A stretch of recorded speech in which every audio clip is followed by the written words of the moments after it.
Good morning. Foundation engineering ആണ് നമ്മൾ എടുത്തുകൊണ്ടിരിക്കുന്നത് അല്ലേ? ജിയോ ടെക്നിക്കൽ എഞ്ചിനീയറിംഗിലെ 4ാമത്തെ മൊഡ്യൂളായ ഫൗണ്ടേഷൻ എഞ്ചിനീയറിംഗ് ആണ് നമ്മൾ എടുത്തുകൊണ്ടിരിക്കുന്നത്. അതിനകത്ത് കഴിഞ്ഞ ക്ലാസ്സിൽ classification of piles according to material, mode of transfer of load, method of installation, use and displacement of soil, ഇത്രയാണ് നമ്മൾ എടുത്തു കഴിഞ്ഞത്. അതായത് പൈൽസിന്റെ ക്ലാസിഫിക്കേഷൻ, ഡീപ് ഫൗണ്ടേഷനകത്ത് പൈൽ ഫൗണ്ടേഷനും വെൽ ഫൗണ്ടേഷനാണ് നമുക്ക് പഠിക്കാനുള്ളത്. അതിലെ പൈൽ ഫൗണ്ടേഷൻ നമ്മൾ എടുത്തു കഴിഞ്ഞു. ഇനി നമുക്ക് പഠിക്കാനുള്ളത് well foundation, caissons, shape of wells and component parts. ഇത്രയാണ് ഇന്നത്തെ ക്ലാസ്സിൽ ഇൻക്ലൂഡ് ചെയ്തിട്ടുള്ളത്. വെൽ ഫൗണ്ടേഷനും കേസണും അതിനെ പറ്റിയാണ് ഇന്നത്തെ ക്ലാസ്സിൽ എക്സ്പ്ലെയിൻ ചെയ്യുന്നത്. അപ്പോൾ അതിനു മുൻപ് എന്താണ് കേസൺ എന്ന് നമുക്ക് നോക്കാം. കേസൺ എന്താണെന്നല്ല നമ്മൾ പറഞ്ഞു കഴിഞ്ഞിട്ടുള്ളതാണ്. അതായത് ഹോളോ സ്ട്രക്ചേഴ്സ് ആണ് അല്ലേ? കേസൺസ് എന്ന് പറഞ്ഞിട്ടുണ്ടെങ്കിൽ ഹോളോ ആയിട്ടുള്ള സ്ട്രക്ചേഴ്സ് ആണ്. അത് ഗ്രൗണ്ട് ലെവലിന് മുകളിൽ നമ്മൾ കൺസ്ട്രക്ട് ചെയ്തിട്ട് നമ്മുടെ റിക്വയർഡ് ഡെപ്തിലേക്ക് നമ്മൾ സിങ്ക് ചെയ്യാണ് ചെയ്യുന്നത്, താഴ്ത്തിയെടുക്കുകയാണ് ചെയ്യുന്നത്. അതൊരു വാട്ടർ ടൈറ്റ് ആയിട്ടുള്ള ഒരു ചേംബർ ആണ്. നമ്മുടെ റിവർ, ലേക്ക്, ഹാർബർ അത്തരം സ്ഥലങ്ങളിലെ ഫൗണ്ടേഷൻ ആയിട്ട് നമ്മൾ യൂസ് ചെയ്യുന്നത് കേസൺസ് ആയിരിക്കും. ഓക്കെ, ഇപ്പോൾ ഡിഫറെൻറ്റ് ടൈപ്പ് കേസൺസ് ഉണ്ട് നമുക്ക്. Open kaizen, pneumatic kaizen, floating kaizen. 3 ടൈപ്പാണുള്ളത്. ഒന്നുകൂടെ പറയാം: open kaizen, pneumatic kaizen, floating kaizen. അതിൽ ഓപ്പൺ കേസനെയാണ് സാധാരണ വെൽ ഫൗണ്ടേഷൻ ആയിട്ട് സാധാരണ പറയുന്നത്. അപ്പോൾ ഇതൊരു ബോക്സ് ടൈപ്പ് ചേംബേഴ്സ് ആണെന്ന് പറയുന്നു. അപ്പോൾ ഓപ്പൺ കേസൺ ആണ് എന്നുണ്ടെങ്കിൽ അതിന്റെ ടോപ്പ് എൻഡും ബോട്ടം എൻഡും ഓപ്പൺ ആയിരിക്കും. ഓപ്പൺ കേസ് ആണ് എന്നുണ്ടെങ്കിൽ അതിന്റെ ടോപ്പ് എൻഡും ബോട്ടം എൻഡും ഓപ്പൺ ആയിരിക്കും. അതുപോലെ ബോട്ടം എൻഡിൽ ഫിഗറിൽ കാണുന്നത് പോലെ ഒരു കട്ടിംഗ് എഡ്ജ് കാണാനായിട്ട് സാധിക്കും.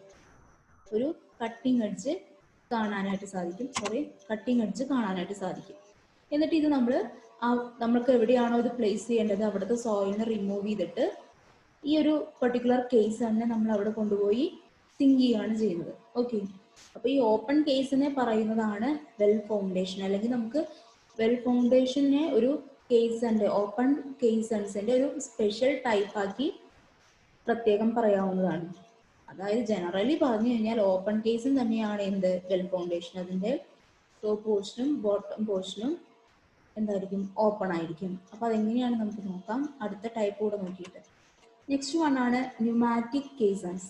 ന്യൂമാറ്റിക് കേസൺ എന്ന് പറഞ്ഞിട്ടുണ്ടെങ്കിൽ ടോപ്പ് പോർഷനിൽ ക്ലോസ്ഡ് ആണ്, ബോട്ടം പോർഷൻ ഓപ്പൺ ആണ്. ഓക്കെ, ഫിഗറിലൊക്കെ കാണുന്നുണ്ടായിരിക്കും ടോപ്പ് പോർഷൻ. ഇത്തരം കേസൺസിന്റെ ടോപ്പ് പോർഷൻ ഇതെല്ലാം നമ്മൾ റിവറിലോ ലേക്കിലോ അങ്ങനെയുള്ള സ്ഥലങ്ങളിൽ എന്തെങ്കിലും കൺസ്ട്രക്ഷൻ നടക്കുന്നുണ്ടെങ്കിൽ അവിടെ കൊടുക്കുന്ന ഫൗണ്ടേഷൻസ് ആണ് കേട്ടോ. അത്തരം സ്ഥലങ്ങളിൽ കൊടുക്കുന്ന ഫൗണ്ടേഷൻസ് ആണ് കേസൺസും അതുപോലെ വെൽ ഫൗണ്ടേഷനും ഒക്കെ. അപ്പോൾ അതിന്റെ ന്യൂമാറ്റിക് കേസൺ ആണ് എന്നുണ്ടെങ്കിൽ അതിന്റെ ടോപ്പ് പോർഷൻ ക്ലോസ്ഡും ബോട്ടം പോർഷൻ ഓപ്പണും ആയിരിക്കും. ഇതിനകത്തൊരു വർക്കിംഗ് ചേംബർ ഉണ്ട്. വർക്കിംഗ് ചേംബറിൽ നമ്മളൊരു കംപ്രസ്ഡ് എയർ ആണ് മെയിൻറ്റെയിൻ ചെയ്യുക. അതെന്തിനാന്ന് വെച്ചാൽ കംപ്രസ്ഡ് എയർ ആണ് നമ്മളവിടെ പ്രൊവൈഡ് ചെയ്യുന്നത്. അവിടുത്തെ പ്രഷർ മെയിൻറ്റെയിൻ ചെയ്യുന്നതിന് വേണ്ടിയിട്ട് കംപ്രസ്ഡ് എയർ മെയിൻറ്റെയിൻ ചെയ്ത് വെച്ചിട്ടുണ്ടാവും നമ്മൾ. എന്നിട്ട് അതിനകത്തേക്ക് വെള്ളമൊന്നും കയറാതിരിക്കാൻ വേണ്ടിയിട്ട് എയറിനെ കംപ്രസ് ചെയ്ത് വെച്ചിട്ടുണ്ടാവും. സോ അവിടെ പ്രഷർ ഡിഫറൻസ് വരും. അങ്ങനെ എൻട്രി ഓഫ് വാട്ടർ നമ്മളവിടെ പ്രിവെന്റ് ചെയ്യാണ് ചെയ്യുന്നത്. ഓക്കെ, അപ്പൊ ഇത്തരത്തിലുള്ള കേസൺസ് ആണ് ന്യൂമാറ്റിക് കേസൺ എന്ന് പറയുന്നത്. ഈ ടോപ്പ് പോർഷനിൽ നിങ്ങൾക്ക് വർക്കിംഗ് ചേംബർ കാണാൻ പറ്റും. ഓക്കെ, അപ്പൊ ഇതിന്റെ ടോപ്പ് പോർഷൻ ക്ലോസ്ഡും ബോട്ടം പോർഷൻ ഓപ്പൺ ആണെന്ന് ഓർത്ത് വയ്ക്കുക. ഇനി അടുത്ത ടൈപ്പാണ് ഫ്ലോട്ടിംഗ് കേസൺ. ഫ്ലോട്ടിംഗ് കേസൺ എന്ന് പറഞ്ഞിട്ടുണ്ടെങ്കിൽ ടോപ്പ് പോർഷൻ ഓപ്പൺ ആണ്, അതുപോലെ ബോട്ടം പോർഷൻ ക്ലോസ്ഡ് ആയിരിക്കും. ഇത് നമ്മൾ ലാൻഡിൽ കൺസ്ട്രക്ട് ചെയ്തിട്ട് സൈറ്റിലേക്ക് ട്രാൻസ്പോർട്ട് ചെയ്ത് എന്നിട്ട് എവിടെയാണോ നമുക്ക് ഇൻസ്റ്റാൾ ചെയ്യേണ്ടത് അവിടെ ഫ്ലോട്ട് ചെയ്ത് വയ്ക്കുകയാണ് ചെയ്യുന്നത്. അതുകൊണ്ടാണ് ഫ്ലോട്ടിംഗ് കേസൺ എന്നുകൊണ്ട് ഉദ്ദേശിക്കുന്നത്. ഓക്കെ, ഇത് എന്നിട്ട് നമ്മൾ ഫ്ലോട്ട് ചെയ്ത് നമ്മൾ റിക്വയർഡ് സൈറ്റിൽ എത്തിക്കഴിഞ്ഞാൽ നമ്മൾ സാൻഡ്, ബല്ലാസ്റ്റ്, വാട്ടർ അല്ലെങ്കിൽ കോൺക്രീറ്റ് ഇതെല്ലാം യൂസ് ചെയ്ത് നമ്മൾ അതിനെ സിങ്ക് ചെയ്യാണ് ചെയ്യുക. വെള്ളത്തിനകത്തേക്ക് നമ്മൾ സിങ്ക് ചെയ്യാണ് ചെയ്യുക. ആ രീതിയിലാണ് ഫ്ലോട്ടിംഗ് കേസൺസ് കൺസ്ട്രക്ട് ചെയ്യുന്നത്. ഓക്കെ, ഇതിൻ്റെ ടോപ്പ് പോർഷൻ ഓപ്പണും ബോട്ടം പോർഷൻ ക്ലോസ്ഡും ആണ്. സൈറ്റിൽ നമ്മൾ ഇത് കൊണ്ടുവന്ന് വെക്കുകയാണ് ചെയ്യുന്നത്. ലാൻഡിൽ എവിടെയെങ്കിലും നമ്മൾ കൺസ്ട്രക്ട് ചെയ്തിട്ട് റിക്വയർഡ് പ്ലേസിലേക്ക് ട്രാൻസ്പോർട്ട് ചെയ്തിട്ട് എവിടെയാണ് നമുക്ക് ഇൻസ്റ്റാൾ ചെയ്യേണ്ടത് അങ്ങോട്ട് നമ്മൾ ഫ്ലോട്ട് ചെയ്ത് കൊണ്ടുവന്ന് നിർത്തും. എന്നിട്ട് അതിന് മീതെ നമ്മൾ സാൻഡ്, ബല്ലാസ്റ്റ്, കോൺക്രീറ്റ് അതൊക്കെ യൂസ് ചെയ്താണ് നമ്മളതിനെ വെയിറ്റ് കൊടുത്തിട്ടാണ് അതിനകത്തേക്ക് സിങ്ക് ചെയ്യിക്കുന്നത്. അപ്പോൾ ഇത്തരത്തിലുള്ള കേസിനെ പറയുന്ന പേരാണ് ഫ്ലോട്ടിംഗ് കേസാണ്. ഇനി അടുത്തത് നമ്മൾ പഠിക്കുന്നത് എന്താണ് വെൽ ഫൗണ്ടേഷൻ എന്നാണ്.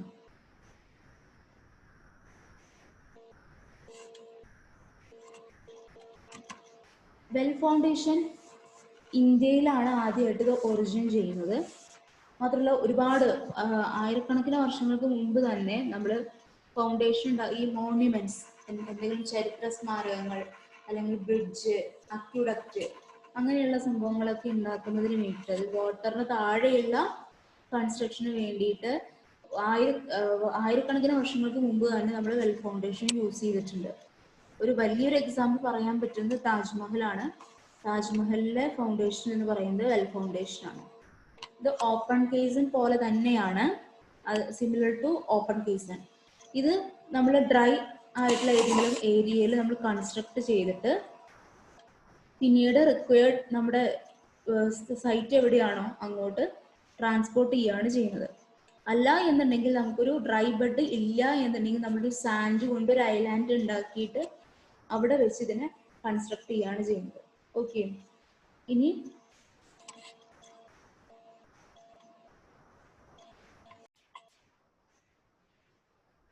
വാട്ടറിന്റെ ഡെപ്ത് 5 മീറ്ററിനും 6 മീറ്ററിനും ഇടയ്ക്കാണ് എന്നുണ്ടെങ്കിൽ, അതിൻ്റെ ഒപ്പം തന്നെ വെലോസിറ്റി, വാട്ടറിന്റെ വെലോസിറ്റി വളരെ കൂടുതലാണ് എന്നുണ്ടെങ്കിൽ നമ്മൾ റിവർ ബാങ്കിൽ ഇതിനെ കൺസ്ട്രക്ട് ചെയ്യും അല്ലെങ്കിൽ ഫാബ്രിക്കേറ്റ് ചെയ്യും. എന്നിട്ട് നമ്മുടെ ഫൈനൽ പൊസിഷനിലേക്ക് ഇതിനെ ഫ്ലോട്ട് ചെയ്ത് വിടുകയാണ് ചെയ്യുന്നത് വെൽ ഫൗണ്ടേഷന്റെ കേസിൽ. അപ്പൊ അതുകൊണ്ട് വെൽ ഫൗണ്ടേഷൻ ഉണ്ടാക്കുമ്പോൾ ഒരുപാട് നല്ല രീതിയിലുള്ള ശ്രദ്ധ നമ്മൾ കൊടുക്കണം. കാരണം അതിന്റെ പൊസിഷൻ കറക്റ്റായി നിന്നില്ലെങ്കിൽ അത് നമ്മുടെ സ്ട്രക്ചറിനെ ബാധിക്കും.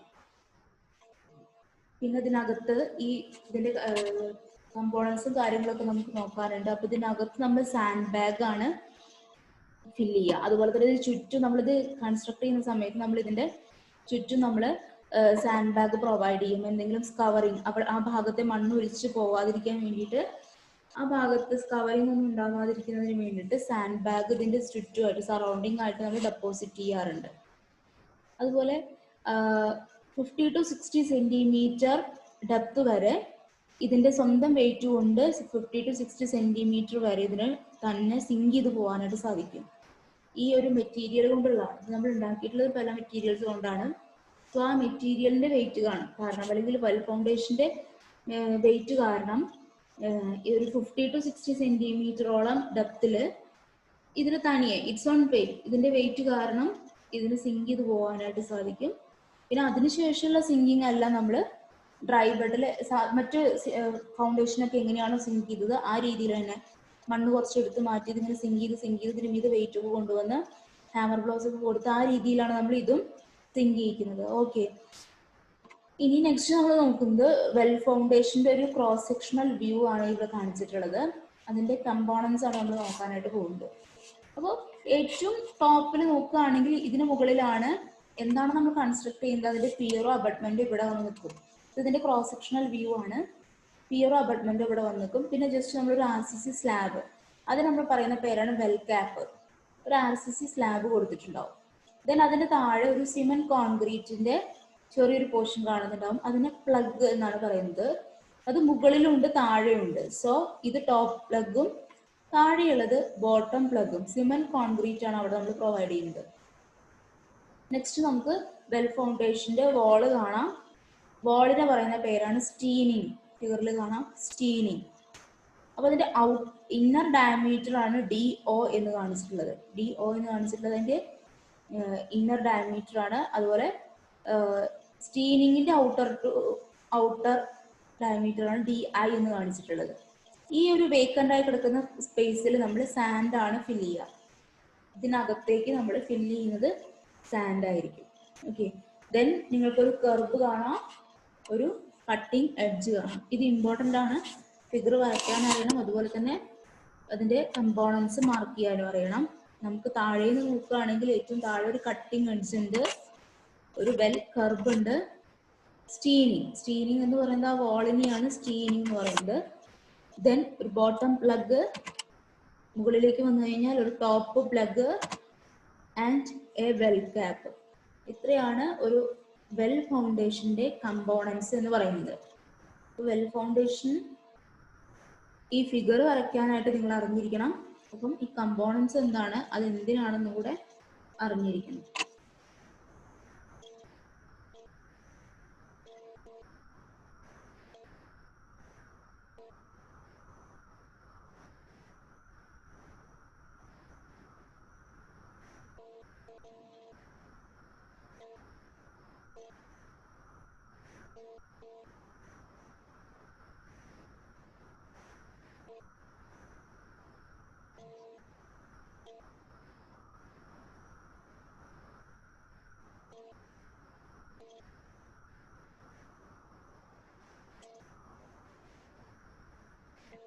അടുത്തത് നമുക്ക് കട്ടിങ് എഡ്ജ് എന്താണെന്ന് നോക്കാം. കട്ടിങ് എഡ്ജ് എന്ന് പറയുന്നത് ഏറ്റവും ബോട്ടത്തിൽ കാണുന്നതാണ് കട്ടിങ് എഡ്ജ് അല്ലേ. അപ്പോൾ സ്ട്രോങ് ആയിട്ടുള്ള ഒരു കട്ടിങ് എഡ്ജ്, അത് കറക്റ്റായിട്ട് പ്രോപ്പറായിട്ട് സിങ്ക് ചെയ്ത് പോകുന്നതിന് വേണ്ടിയിട്ടാണ് കട്ടിങ് എഡ്ജ് പ്രൊവൈഡ് ചെയ്യുന്നത്. അതുപോലെ ഇതിനായിട്ട് ഷാർപ്പായിട്ടുള്ള എഡ്ജസ് ആണ് ഇവിടെ പ്രൊവൈഡ് ചെയ്തിട്ടുണ്ടായിരിക്കുക.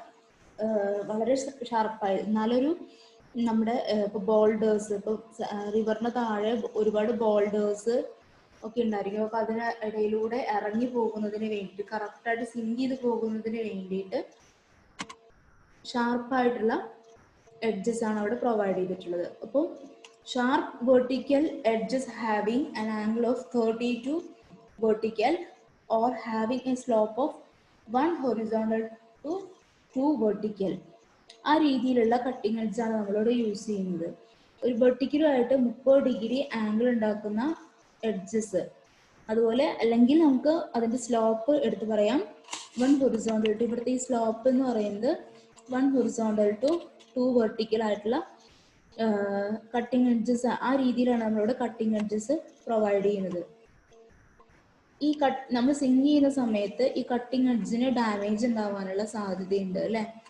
അപ്പോൾ ആ പ്രശ്നം സോൾവ് ചെയ്യുന്നതിന് വേണ്ടിയിട്ട് ഈ കട്ടിങ് എഡ്ജിന് താഴെ ഒരു ഷൂ പോലെയുള്ള ഒരു സംഭവം, ഇതിന് താഴെയായിട്ട് ഡയറക്റ്റ് ആയിട്ടുള്ള കോണ്ടാക്ട് വന്ന് അത് പെട്ടെന്ന് ഡാമേജ് ആയി പോവാതിരിക്കാൻ വേണ്ടിയിട്ട് സ്ലബ് നോസ് എന്നാണ് അതിനെ പറയുക. ഒരു ഷൂ പോലെ ഒരു സംഭവം കൂടി നമ്മൾ പ്രൊവൈഡ് ചെയ്യുന്നുണ്ട്, which is known as slab nose. അതാണ് ഇവിടെ സാധാരണ യൂസ് ചെയ്യാറുള്ളത്. ഫിഗറിൽ കാണിച്ചിട്ടില്ല. ഡാമേജ് ആവാതിരിക്കാൻ വേണ്ടി നമ്മൾ പ്രൊവൈഡ് ചെയ്യുന്നതാണ് കട്ടിങ് എഡ്ജ്. ഇനി അടുത്തതാണ് വെൽ കർബ്. വെൽ കർബ് എന്ന് പറയുന്നത് കട്ടിങ് എഡ്ജിന്റെ തൊട്ട് മുകളിലായിട്ട് കൊടുക്കുന്നതാണ് അല്ലെ. ടാപ്പേഡ് ആയിട്ട് കൊടുക്കുന്ന ഈ ഒരു പോർഷനെയാണ് നമ്മൾ ടാപ്പേഡ് ആയി കൊടുക്കുന്ന പോർഷനെയാണ് വെൽ കർബ് എന്ന് പറയുന്നത്. ഇതെന്തിനാ വെച്ചാൽ നമ്മുടെ ഈ വെൽ ഫൗണ്ടേഷന്റെ വെയിറ്റിനെ കംപ്ലീറ്റ് സപ്പോർട്ട് ചെയ്ത് നിർത്തുന്നതിന് വേണ്ടിയിട്ടാണ് വെൽ കർബ് നമ്മളോട് കൊടുക്കുന്നത്. നമുക്കറിയാം ഈ വെൽ ഫൗണ്ടേഷൻ എന്ന് പറയുന്നത് റിവറിന് താഴെ കൊടുക്കുന്നത്.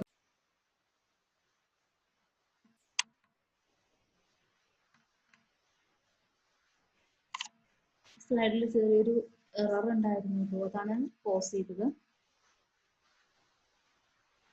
അപ്പോൾ വെൽ കർബ് എന്ന് പറയുന്നത് നമ്മുടെ കട്ടിങ് എഡ്ജിന് തൊട്ട് മുകളിലായി കൊടുക്കുന്ന ടാപ്പേഡ് പോർഷനെയാണ്. ഇതിന്റെ മെയിൻ ഫംഗ്ഷൻ എന്ന് പറയുന്നത് ഈ ഇതിലേക്ക് വരുന്ന വെയിറ്റ് അതിനെ സപ്പോർട്ട് ചെയ്ത് നിർത്തുക എന്നുള്ളതാണ് വെൽ കർബിന്റെ ഒരു ഫംഗ്ഷൻ. ഓക്കെ, ഇനി അടുത്തതാണ് സ്റ്റീനിങ്. സ്റ്റീനിങ് എന്ന് പറയുന്നത് വെൽ ഫൗണ്ടേഷന്റെ വാളിനെയാണ് സ്റ്റീനിങ് എന്ന് പറയുന്നത്. ഈ ഒരു വാൾ പോർഷൻ ഉണ്ടല്ലോ, ഈ ഹാച്ച് ചെയ്ത് കാണിച്ചിട്ടുള്ള ആ വാൾ പോർഷൻ ഇല്ലേ, അതിനെയാണ് സ്റ്റീനിങ് എന്നുകൊണ്ട് ഉദ്ദേശിക്കുന്നത്. സ്റ്റീനിങ് നമുക്ക് പല മെറ്റീരിയൽ വെച്ച് ഉണ്ടാക്കാം. ഇപ്പോൾ RCC ആവാം, PCC ആവാം, പ്ലെയിൻ കോൺക്രീറ്റ് ആവാം, അല്ലെങ്കിൽ റീഇൻഫോഴ്സ്ഡ് കോൺക്രീറ്റ് കൊണ്ട് ഉണ്ടാക്കാം, അല്ലെങ്കിൽ സ്റ്റോൺ മേസൺറി വെച്ച് ഉണ്ടാക്കാം, ബ്രിക്ക് മേസൺറി വെച്ച് ഉണ്ടാക്കാം. അങ്ങനെ പല മെറ്റീരിയൽ വെച്ച് നമുക്ക് സ്റ്റീനിങ് ഉണ്ടാക്കാവുന്നതാണ്. ഈ സ്റ്റീനിങ് എന്ന് പറയുന്നതാണ് നമ്മുടെ വെൽ ഫൗണ്ടേഷന്റെ ഒരു ഇമ്പോർട്ടൻ്റ് ആയിട്ടുള്ള ഒരു ഭാഗം. അതുകൊണ്ട് തന്നെ ഇത് ഡിസൈൻ ചെയ്യുന്ന സമയത്ത് അതിലേക്ക് ആക്ട് ചെയ്യുന്ന ലോഡും കാര്യങ്ങളെല്ലാം നമ്മൾ കറക്റ്റ് ആയിട്ട് അല്ലെങ്കിൽ പ്രോപ്പർ ആയിട്ട് മനസ്സിലാക്കിയിട്ട് വേണം ഡിസൈൻ ചെയ്യാനായിട്ട്. അതുപോലെ സിങ്ക് ചെയ്യുന്ന സമയത്ത് ഇതിനകത്തേക്ക് ഫ്രിക്ഷണൽ റെസിസ്റ്റൻസ് ഒക്കെ ഉണ്ടായിരിക്കും. അപ്പൊ അതിനെല്ലാം റെസിസ്റ്റ് ചെയ്യാനായിട്ട് സ്റ്റീലിങ്ങിന് സാധിക്കണം. അത് ഡിസൈൻ ചെയ്യുമ്പോൾ അത്തരം അതിലേക്ക് ആക്ട് ചെയ്യുന്ന ലോഡുകളുടെയും അതുപോലെ തന്നെ അതിന് ഇമ്പോസ്ഡ് ലോഡുകളുടെ ഒക്കെ ഡിസൈൻ നോക്കിയിട്ട് വേണം നമ്മൾ ഡിസൈൻ ചെയ്യാനായിട്ട്. അതുപോലെ തന്നെ സിങ്ക് ചെയ്യുന്ന സമയത്ത് ഉണ്ടാകുന്ന ഫ്രിക്ഷണൽ റെസിസ്റ്റൻസിനെ ഓവർകം ചെയ്യാനും സ്റ്റീനിങ്ങിന് സാധിക്കണം. അത് ഏറ്റവും ഇമ്പോർട്ടൻ്റ് ആയിട്ട് നമ്മൾ ഡിസൈൻ ചെയ്യേണ്ട ഒരു ഭാഗമാണ് സ്റ്റീനിങ് എന്ന് പറയുന്നത്. അതുപോലെ ഇതിന്റെ ഡിസൈൻ മേജറായിട്ട് ഡിപ്പെൻഡ് ചെയ്യുന്നത് സ്കിൻ ഫ്രിക്ഷനെയും അതുപോലെ ഈ വെൽ ഫൗണ്ടേഷന്റെ വെയിറ്റിനെ ആയിരിക്കും. സ്കിൻ ഫ്രിക്ഷനെയും വെയിറ്റിനെ ഡിപ്പെൻഡ് ചെയ്താണ് നമ്മൾ സാധാരണ സ്റ്റീനിങ് ഡിസൈൻ ചെയ്യാറുള്ളത്.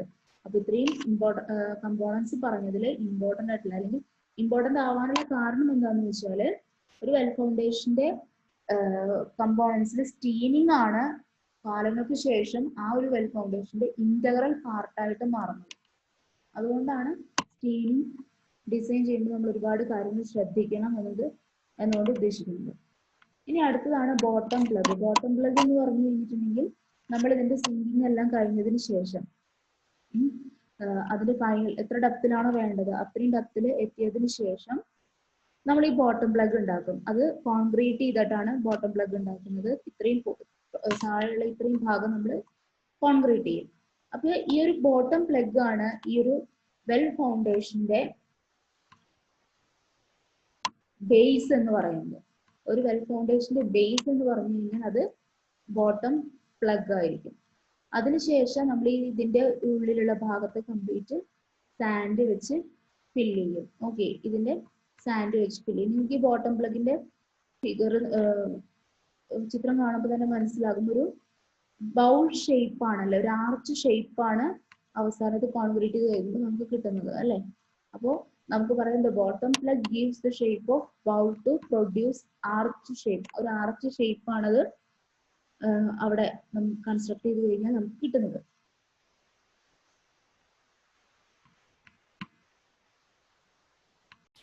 ഇത് വെള്ളത്തിന്റെ അടിയിലായതുകൊണ്ട് തന്നെ നമുക്ക് അണ്ടർ വാട്ടർ കോൺക്രീറ്റിംഗ് എന്തായാലും കൊടുക്കേണ്ടി വരും. അതുകൊണ്ട് റീഇൻഫോഴ്സ്മെന്റ് സാധാരണ ബോട്ടം പ്ലഗിൽ കൊടുക്കാറില്ല. അപ്പൊ ബേസ് ആയിട്ടുള്ള ഒരു ഭാഗമായിരിക്കും ബോട്ടം പ്ലഗ്. അതിന് മുകളിൽ നമ്മൾ സാൻഡ് ഫില്ലിംഗ് പ്രൊവൈഡ് ചെയ്യുന്നുണ്ട്. റീഇൻഫോഴ്സ്മെന്റ് കൊടുക്കേണ്ട ആവശ്യം വരുന്നില്ല.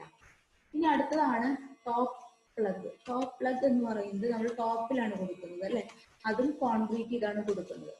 ഇനി നമ്മൾ അതിന് മുകളിൽ വെൽ ക്യാപ്പ് ഉണ്ടെന്ന് പറഞ്ഞിട്ടുണ്ട്. വെൽ ക്യാപ്പ് ഉണ്ട് എന്നുണ്ടെങ്കിൽ ടോപ്പ് പ്ലഗ് കൊടുക്കേണ്ട ആവശ്യം സത്യം പറഞ്ഞില്ല. പക്ഷെ ഒരു പ്രിക്കോഷൻ, സേഫ്റ്റി പ്രിക്കോഷൻ എന്ന നിലയ്ക്ക് ടോപ്പ് പ്ലഗ് കൊടുക്കുന്നതാണ് ഒന്നുകൂടെ നല്ലത്. സ്ട്രക്ചറിന്റെ സേഫ്റ്റി പരിഗണിക്കുകയാണെങ്കിൽ ടോപ്പ് പ്ലഗ് കൂടെ കൊടുക്കുന്നത് നല്ലതാണെന്നാണ് പറയുന്നത്. ഇനി അടുത്തതാണ് വെൽ ക്യാപ്പ്. വെൽ ക്യാപ്പ് എന്ന് പറയുന്നത് ഒരു സാധാരണ നമ്മളൊരു RCC സ്ലാബ് ഡിസൈൻ ചെയ്യുന്നത് പോലെ തന്നെയാണ് വെൽ ക്യാപ്പും ഡിസൈൻ ചെയ്യുന്നത്. അതെന്തിനാന്ന് വെച്ചാൽ അതിന് തൊട്ടു മുകളിലുള്ള സൂപ്പർ സ്ട്രക്ചറിനെ, അതായത് പിയർ ഓർ അബട്ട്മെന്റിൽ നിന്ന് വരുന്ന ലോഡിനെ താഴോട്ട് ട്രാൻസ്ഫർ ചെയ്യുന്നതിന് വേണ്ടിയിട്ടാണ് നമ്മൾ വെൽ ക്യാപ്പ് യൂസ് ചെയ്യുന്നത്. ഓക്കെ, മുകളിൽ നിന്ന് വരുന്ന ലോഡിനെ താഴോട്ട് ട്രാൻസ്ഫർ ചെയ്യുന്നതിന് വേണ്ടിയിട്ട് വെൽ ക്യാപ്പ് യൂസ് ചെയ്യും. ചിലപ്പോൾ നമ്മൾ വെൽ ക്യാപ്പ് എല്ലാം എക്സ്റ്റെൻഡ് ചെയ്ത് ഒരു കാൻഡിലീവർ പോലെ എക്സ്റ്റെൻഡ് ചെയ്ത് വെക്കാറുണ്ട്. എന്തിനാന്ന് വെച്ചാൽ അതിന്റെ തൊട്ടു മുകളിലുള്ള പിയേഴ്സിനെ, വെല്ലിനേക്കാളും സൈസുള്ള പിയേഴ്സ് എങ്ങാനും വരുന്നുണ്ടെങ്കിൽ അതിനെ അക്കോമഡേറ്റ് ചെയ്യുന്നതിന് വേണ്ടിയിട്ട് വെൽ ക്യാപ്പ് എക്സ്റ്റെൻഡ് ചെയ്തുകൊണ്ട് കൺസ്ട്രക്ട് ചെയ്യാറുണ്ട്. ഒരു കാൻഡിലീവർ നിൽക്കുന്നത് പോലെ ആയിരിക്കും അപ്പോൾ നിൽക്കുന്നുണ്ടാവുക. ഓക്കെ, അപ്പൊ ഇത്രയാണ് നമ്മുടെ വെൽ ഫൗണ്ടേഷന്റെ കമ്പോണൻസ്. 6 കമ്പോണൻസ് ആണ്. ഇമ്പോർട്ടൻ്റ് ആണ്. ഈ ക്രോസ് സെക്ഷണൽ വ്യൂ വരയ്ക്കാനും നിങ്ങൾ അറിഞ്ഞിരിക്കണം. ഇനി അടുത്തത് നമുക്ക് ഷേപ്പ് ഓഫ് വെൽ നോക്കാം. Shape of Wells. അപ്പോൾ സർക്കുലർ ഷേപ്പിലുള്ളത് യൂസ് ചെയ്യാറുണ്ട്. Double D Wells, double octagonal, twin circular, rectangular and double rectangular. ഇത്രയും ഷേപ്പിലുള്ള വെൽസ് ആണ് സാധാരണ യൂസ് ചെയ്യുന്നത്. അപ്പോൾ സർക്കുലർ വെൽ എന്ന് പറഞ്ഞിട്ടുണ്ടെങ്കിൽ അതാണ് നമ്മൾ സാധാരണ കോമൺലി യൂസ് ചെയ്യുന്ന വെല്ലാണ് സർക്കുലർ വെൽ. എന്താണെന്ന് വെച്ചാൽ ഇതിന് സ്ട്രക്ചറൽ സ്ട്രെങ്ത് കൂടുതലാണ്, അതുപോലെ തന്നെ സിങ്ക് ചെയ്യാനായിട്ട് വളരെ എളുപ്പമാണ്. ഇതിന് ടിൽറ്റിംഗ് പ്രോബ്ലംസ് ഒന്നുമില്ല, അതായത് ഒന്ന് ചെരിഞ്ഞ് നിൽക്കാൻ അങ്ങനെയല്ല, വെർട്ടിക്കലായിട്ട് നമുക്ക് പ്രോപ്പറായിട്ട് സിങ്ക് ചെയ്യാനായിട്ട് പറ്റും. ടിൽറ്റിംഗ് പ്രോബ്ലംസ് ഒന്നും ഇല്ലാതെ സിങ്ക് ചെയ്യാനായിട്ട് സാധിക്കും. ഇത് മെയിനായിട്ട് നമ്മൾ യൂസ് ചെയ്യുന്നത് സിംഗിൾ ലൈൻ റെയിൽവേ ബ്രിഡ്ജിനും ഡബിൾ ലൈൻ റോഡ് ബ്രിഡ്ജിനും സർക്കുലർ വെൽ ഫൗണ്ടേഷൻസ് ആണ് യൂസ് ചെയ്യുന്നത്. സിംഗിൾ ലൈൻ റെയിൽവേ ബ്രിഡ്ജിനും ഡബിൾ ലൈൻ റോഡ് ബ്രിഡ്ജസിനും സർക്കുലർ വെൽ ഫൗണ്ടേഷൻസ് യൂസ് ചെയ്യുന്നുണ്ട്. ഇത് ഒരുപാട് ലോങ് ആണ് എന്നുണ്ടെങ്കിൽ, ഒരുപാട് നീളം കൂടുതലുള്ള പിയേഴ്സ് ആണ് എന്നുണ്ടെങ്കിൽ സർക്കുലർ ഷേപ്പ് അൺഎക്കണോമിക്കലായി മാറും. കാരണം അത്രയും മെറ്റീരിയൽസ് അതിന് ചുറ്റും വരണം. സോ നമ്മുടെ അൺഎക്കണോമിക്കൽ ആവും. അപ്പൊ ജനറലി ഒരു 9 മീറ്റർ ലെങ്ത് ഉള്ള അല്ലെങ്കിൽ ഡയമീറ്ററുള്ള സർക്കുലർ വെൽസ് വരെ നമ്മൾ സാധാരണ യൂസ് ചെയ്യാറുള്ളത്. ജനറലി 9 മീറ്റർ ഡയമീറ്ററുള്ള സർക്കുലർ വെൽസ് ആണ് യൂസ് ചെയ്യുന്നത്. ഇനി ഡബിൾ ഡി വെൽസ് ആണ് നോക്കുന്നതെങ്കിൽ നമ്മുടെ 9 മീറ്ററിനേക്കാൾ കൂടുതൽ ഡയമീറ്റർ കൊടുക്കണം. അങ്ങനത്തെ കേസുകളിലാണെങ്കിൽ നമ്മൾ എന്ത് ചെയ്യും, ഡബിൾ ഡി വെൽസ് ആണ് കൊടുക്കുക. ഇതും സിങ്ക് ചെയ്യാനായിട്ട് എളുപ്പം തന്നെയാണ്. പക്ഷെ ഇതിനകത്ത് എന്ന് വെച്ചാൽ ബെൻഡിങ് മൊമെന്റ്സ് ഉണ്ടായിരിക്കും.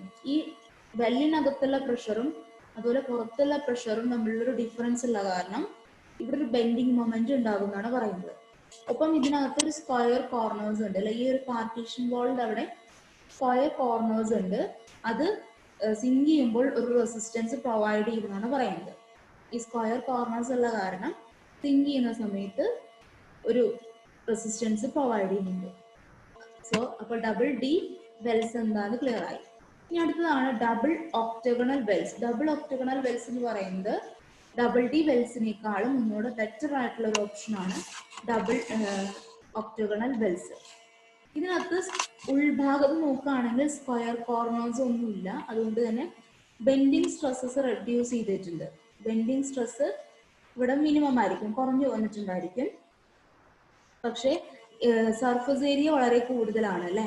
ഇതിന്റെ മറ്റേ ഡബിൾ ഡി വെൽസ് നോക്കുകയാണെന്നുണ്ടെങ്കിൽ ഇതിനകത്ത് അതിനെ വെച്ച് കമ്പയർ ചെയ്യുകയാണെങ്കിൽ ഇതിനകത്ത് സർഫസ് ഏരിയ വളരെ കൂടുതലാണ്. അതുകൊണ്ട് തന്നെ റെസിസ്റ്റൻസ് കൂടുതലായിരിക്കും. ഇത് ഉണ്ടാക്കുന്ന റെസിസ്റ്റൻസും കൂടുതലായിരിക്കും. മാത്രമല്ല ഇതിന്റെ കൺസ്ട്രക്ഷൻ വളരെ ഡിഫിക്കൾട്ടുമാണ്. ഇനി നെക്സ്റ്റ് ടൈപ്പ് വെൽസ് ഷേപ്പാണ് ട്വിൻ സർക്കുലർ വെൽസ്. അതായത് 2 സർക്കുലർ വെൽസ് ഒരുമിച്ച് സിങ്ക് ചെയ്യുന്നതാണ് ട്വിൻ സർക്കുലർ വെൽസ്. അപ്പൊ ഇത് ഇൻഡിപെൻഡന്റ് ആയിട്ടുള്ള 2 വെൽസ് ആണ്. ഇൻഡിപെൻഡന്റ് ആയിട്ടുള്ള 2 സർക്കുലർ വെൽസ് അടുത്ത് കൊണ്ടുവന്ന് വെച്ചിട്ടുള്ളതാണ്. എന്നിട്ട് ഇതിനകത്ത് ഏറ്റവും ടോപ്പിൽ കോമൺ ആയിട്ട് ഒരു വെൽ ക്യാപ്പ് പ്രൊവൈഡ് ചെയ്യും. നമ്മൾ നേരത്തെ പഠിച്ചിട്ടുണ്ടായിരുന്ന വെൽ ക്യാപ്പ് അല്ലെ. അപ്പൊ ഇതിന്റെ മുകളിൽ നമ്മൾ കോമൺ ആയിട്ടൊരു വെൽ ക്യാപ്പ് പ്രൊവൈഡ് ചെയ്യും. എന്നിട്ട് 2 വെല്ലും ഒരുമിച്ചാണ് നമ്മൾ സിങ്ക് ചെയ്യുന്നത്. ഒരുമിച്ചായിരിക്കും നമ്മളിത് സിങ്ക് ചെയ്യുക. അപ്പൊ ഡബിൾ ഡി വെല്ലും അല്ലെങ്കിൽ ഡബിൾ ഒക്ടഗണൽ വെല്ലും അക്കോമഡേറ്റ് ചെയ്യാൻ പറ്റാത്ത സാഹചര്യങ്ങളിലെല്ലാം നമ്മൾ ട്വിൻ സർക്കുലർ വെൽസ് ആണ് യൂസ് ചെയ്യുക. അപ്പൊ ഇതിന്റെ അഡ്വാൻറ്റേജ് എന്താന്ന് വെച്ചാൽ വളരെ ചെറിയ ഡെപ്തില് നമുക്ക് പെട്ടെന്ന് സിങ്ക് ചെയ്യാനായിട്ട് സാധിക്കും. ഒപ്പം തന്നെ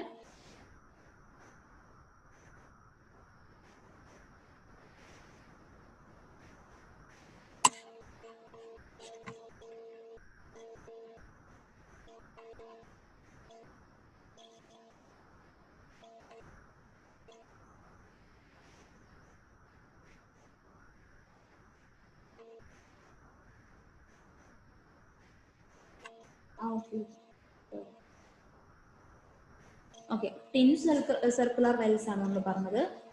എവിടെ നിർത്തിയത് ഒന്നുകൂടെ പറയാം. അതായത് 2 ഇൻഡിപെൻഡന്റ് ആയിട്ടുള്ള സർക്കുലർ വെൽസ് അടുത്ത് വരികയാണെന്നുണ്ടെങ്കിൽ അതിനെയാണ് നമ്മൾ ട്വിൻ സർക്കുലർ വെൽസ് എന്ന് പറയുന്നത്. എന്നിട്ട് അതിന് നമ്മൾ കോമൺ ആയിട്ടൊരു വെൽ കാപ്പ് കൊടുക്കും. എന്നിട്ട് രണ്ടും സൈമിൾട്ടേനിയസ് ആയിട്ട് സിങ്ക് ചെയ്യുന്നു അല്ലെ. ഡബിൾ ഡി വെല്ലും ഡബിൾ ഒക്ടഗണൽ വെൽസും യൂസ് ചെയ്യാൻ പറ്റാത്ത സാഹചര്യത്തെല്ലാം നമ്മൾ ട്വിൻ സർക്കുലർ വെൽസ് ആണ് യൂസ് ചെയ്യാറുള്ളത്. അപ്പോൾ നമ്മുടെ സിങ്ക് ചെയ്യുന്ന ഡെപ്ത് കുറവാണ്, പിന്നെ ബെയറിംഗ് കപ്പാസിറ്റി ഉള്ള സോയിലൊക്കെ ആണ് എന്നുണ്ടെങ്കിൽ ട്വിൻ സർക്കുലർ വെല്ല് ചൂസ് ചെയ്യുന്നതാണ് ഏറ്റവും നല്ലത്. മാത്രമല്ല ഇതിന്റെ ഒരു ദോഷം എന്താന്ന് വെച്ചാല്, ഇപ്പൊ രണ്ട് ഇൻഡിപെൻഡന്റ് വെൽ ആയതുകൊണ്ട് തന്നെ നമ്മൾ സിങ്ക് ചെയ്യുമ്പോൾ പ്രോപ്പറായിട്ട് സിങ്ക് ചെയ്തിട്ടില്ല എന്നുണ്ടെങ്കിൽ അവിടെ സെറ്റിൽമെന്റ് ഉണ്ടാവാനുള്ള സാധ്യതയുണ്ട്. അതിനകത്ത് പ്രോപ്പർ ആയിട്ടുള്ള സിങ്കിങ് അറ്റ് എ ടൈം നടന്നിട്ടില്ല എന്നുണ്ടെങ്കിൽ സെറ്റിൽമെന്റ്, റിലേറ്റീവ് സെറ്റിൽമെന്റ് ഉണ്ടാവാനുള്ള സാധ്യതയുണ്ട്. അതാണ് ഇതിന്റെ മെയിൻ ആയിട്ടുള്ള ഒരു ഡിസഡ്വാൻറ്റേജ്. ഇനി അടുത്തതാണ് rectangular Wells and double rectangular Wells. രണ്ടെണ്ണം ഉണ്ട്, റെക്ടാങ്കുലറും ഡബിൾ റെക്ടാങ്കുലറും. ഇനി നമ്മുടെ ഫൗണ്ടേഷന്റെ ഡെപ്ത് 7 to 8 മീറ്റർ വരെ പോകുന്നുണ്ടെന്നുണ്ടെങ്കിൽ നമ്മൾ റെക്ടാങ്കുലർ വെല്ല് ചൂസ് ചെയ്യാറുണ്ട്. സോറി, ഒരു കറക്ഷൻ ഉണ്ട്, ഒരു മിനിറ്റ്.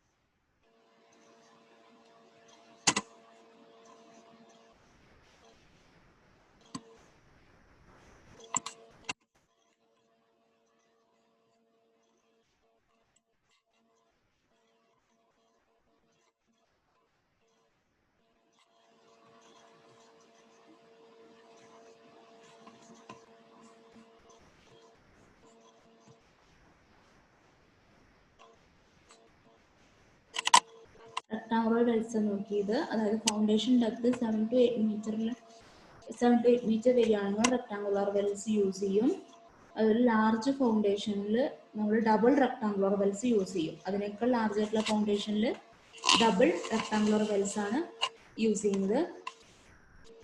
ഇനി പിയേഴ്സും അബട്ട്മെന്റും ഒരുപാട് സൈസ് ഉള്ളതാണെങ്കിൽ rectangular wells with multiple dredge holes are used.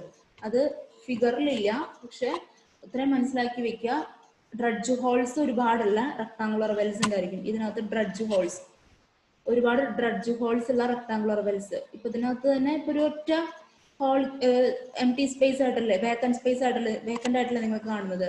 അതിനകത്ത് ഒരുപാട് മൾട്ടിപ്പിൾ ഡ്രഡ്ജ് ഹോൾസ് ഉള്ള റെക്ടാങ്കുലർ വെൽസ് ഉണ്ട്. അതാണ് ഒരുപാട് സൈസ് ഉള്ള പിയേഴ്സും അബട്ട്മെന്റും വരികയാണെന്നുണ്ടെങ്കിൽ അങ്ങനത്തെ റെക്ടാങ്കുലർ വെൽസ് ആയിരിക്കും നമ്മൾ യൂസ് ചെയ്യുക.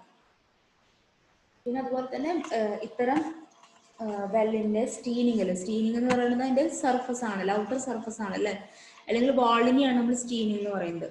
അപ്പോൾ റെക്ടാങ്കുലർ വെല്ലിന്റെ സ്റ്റീനിങ്ങിൽ ബെൻഡിങ് സ്ട്രെസ് വളരെ കൂടുതലായിരിക്കും. അപ്പൊ ഇത്രയാണ് നമ്മൾ ഇന്നത്തെ ക്ലാസ്സിൽ ഇൻക്ലൂഡ് ചെയ്തിട്ടുള്ളത്. അപ്പൊ ഇന്നത്തെ ക്ലാസ്സിൽ നമ്മൾ കേസൺസ് എന്തൊക്കെയാണെന്ന് നോക്കി. ഓപ്പൺ കേസൺ എന്താണ്, ന്യൂമാറ്റിക് കേസൺ എന്താണ്, ഫ്ലോട്ടിംഗ് കേസൺ. ഓപ്പൺ കേസൺ എന്ന് പറഞ്ഞു കഴിഞ്ഞാൽ ടോപ്പും ബോട്ടം ഓപ്പൺ ആയിരിക്കും. ന്യൂമാറ്റിക് കേസൺ എന്ന് പറഞ്ഞിട്ടുണ്ടെങ്കിൽ ടോപ്പ് ക്ലോസ്ഡ് ആണ്, ബോട്ടം ഓപ്പൺ ആണ്. അതിനകത്തൊരു വർക്കിംഗ് ചേംബർ ഉണ്ട്, കംപ്രസ്ഡ് എയർ മെയിൻറ്റെയിൻ ചെയ്ത് വെച്ചിട്ടുണ്ടായിരിക്കും. ഇനി ഫ്ലോട്ടിംഗ് കേസൺ ആണ് എന്നുണ്ടെങ്കിൽ ബോട്ടം ക്ലോസ്ഡ് ആണ്, ടോപ്പ് ഓപ്പൺ ആണ്. അതിനുശേഷം നമ്മൾ വെൽ ഫൗണ്ടേഷൻ പഠിച്ചു. വെൽ ഫൗണ്ടേഷനെ പറ്റിയൊരു ധാരണ ഉണ്ടാക്കി വെച്ചു. താജ്മഹലിലൊക്കെ വെൽ ഫൗണ്ടേഷൻ ആണ്, അങ്ങനത്തെ കാര്യങ്ങളൊക്കെ ഒന്ന് ജസ്റ്റ് ഓർത്ത് വെക്കുക. അതിനുശേഷം നമ്മൾ അതിന്റെ കമ്പോണൻസ് നോക്കി. ഏറ്റവും താഴെ നോക്കുകയാണെങ്കിൽ കട്ടിംഗ് വെച്ച്, അതിന്റെ മുകളിൽ well curve, then steining, bottom plug, top plug, well cap. ഇത്രയാണ് ഒരു വെൽ ഫൗണ്ടേഷന്റെ കമ്പോണൻസ്. അതിന്റെ ക്രോസ് സെക്ഷണൽ വ്യൂവും വളരെ ഇമ്പോർട്ടൻ്റ് ആണ്. അതിനുശേഷം ഷേപ്പ് ഓഫ് വെൽസ് ആണ് നോക്കിയത്.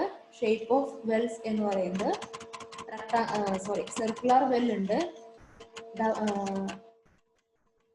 ഡബിൾ ഡി വെൽ ഉണ്ട്, double octagonal, twin circular, rectangular, double rectangular. ഇത്രയും കാര്യങ്ങളാണ് നമ്മൾ ഇന്നത്തെ ക്ലാസ്സിൽ ഡിസ്കസ് ചെയ്യുന്നത്. പക്ക തിയറി പോർഷൻ ആണ്. ഞാൻ സ്ലൈഡ് തരുന്നില്ല, ക്ലാസ് കേട്ട് തന്നെ ലെക്ചർ നോട്ട് എഴുതുക കേട്ടോ. എല്ലാ ടോപ്പിക്കും തീർന്നതിന് ശേഷം ഒരുമിച്ച് സ്ലൈഡ് തരാം. നിങ്ങൾ ക്ലാസ് കേട്ടുകൊണ്ട് തന്നെ നോട്ട് എഴുതാനായിട്ട് ശ്രമിക്കുക. അപ്പോൾ ഇന്നത്തെ ക്ലാസ് ഇവിടെ വൈൻഡപ്പ് ചെയ്യാണ്. Thank you for listening.